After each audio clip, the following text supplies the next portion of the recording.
अच्छा जी, आजकल पाकिस्तान में कार्डियो अरेस्ट के बड़े केसेस सामने आ रहे हैं। हार्ट अटैक तो तकरीबन रोज़ इतनी शरह मवाद बढ़ गई हैं कि अनबिलीवेबल फिगर्स हैं। हर तरफ हार्ट अटैक हो रहा है, जवानी में हार्ट अटैक हो रहा है और कार्डियो अरेस्ट के बड़े खासे केस काउंट हो गए हैं। चलता फिरता अच्छा खासा बंदा कार्डियो अरेस्ट के बाद मौत की गोश में चला जाता है। लेकिन ठहरिए, क्या किसी बंदे को कार्डियो अरेस्ट हो, हार्ट अटैक हो तो हम उसकी कोई मदद कर सकते हैं? मुझे बताइएगा, कार्डियो अरेस्ट और हार्ट अटैक के बड़े केसेस सामने आ रहे हैं, क्या इनमें कोई फ़र्क भी है और हमें क्या करना चाहिए? अजमल भाई, दुनिया में जो जितनी भी ज़्यादा डेथ होती है ना, ठीक है, उनमें सबसे ज़्यादा जो रेशो है वो कार्डियक अरेस्ट की है, दिल के बंद हो जाने की है। ठीक है, दिल मुख्तलिफ वजूहात की बना पे बंद हो सकता है। ठीक है, जिसमें हार्ट अटैक भी एक बड़ी वजह है। ठीक है, तो उसमें ये है कि उनको पता ही नहीं है कि उसको कार्डियक अरेस्ट या दिल के बंद हो जाने के बाद हमने क्या करना है। ठीक है, लोग उसको पानी पिलाने की कोशिश करते हैं। ठीक है, क्योंकि बंदा बेहोश तस्वर किया जाता है तो उसको पानी पिलाने की कोशिश करते हैं।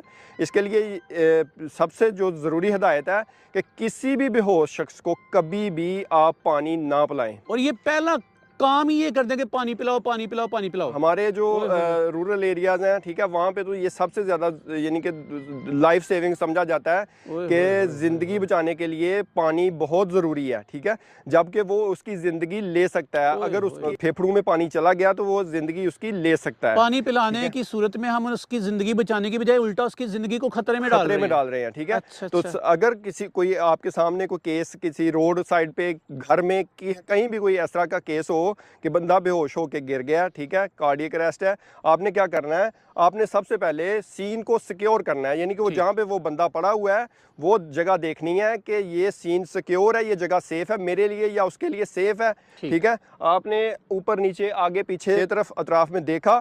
ठीक है, और आप उसके पास अप्रोच किया आपने। ठीक है, अप्रोच करके आपने उसके रिस्पॉन्स लिया। रिस्पॉन्स कैसे लेंगे? उसको थपथपा के, हेलो भाईजान, क्या हुआ आपको, आर यू ओके? ठीक है, हमने शॉट किया और उसको थपथपाया ताकि अगर वो अनकॉन्शियस है तो थोड़ा सा बोले। ठीक है, उसके बाद हम क्या करेंगे कि हम आपके जो हमारे पास कोई बाई स्टैंडर खड़ा है, ठीक है, उसको कहेंगे कि 1122 पे कॉल कर दे या खुद 1122 पे कॉल कर देंगे। ठीक है, अगर हम अकेले हैं तो हमने कॉल कर दी 112 पे। अब हमने श्योर करना है कि उसकी सांस चल रही है कि नहीं चल रही। ठीक है, उसके लिए हम बिल्कुल कान को उसके नाक के करीब लेके जाएंगे और उसकी चेस्ट को राइज एंड फॉल को देखेंगे 10 सेकंड के लिए। ठीक है, 10 सेकंड देख लिया हमने, उसकी ना तो उसकी ब्रीथिंग आ रही है ना ही उसकी पल्स चल रही है।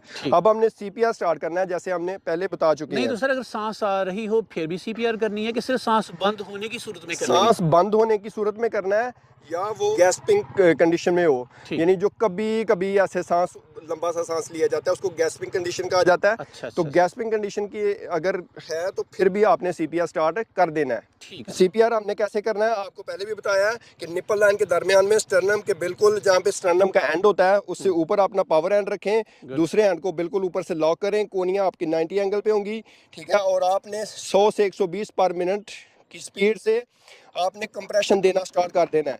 आपने उसकी छाती को जो है वो 5 से 6 सेंटीमीटर, ठीक है, उसको दबाना है, प्रेस करना है नीचे की तरफ। ठीक है, और अगर बच्चा है तो आपने 5 सेंटीमीटर तक दबाना है।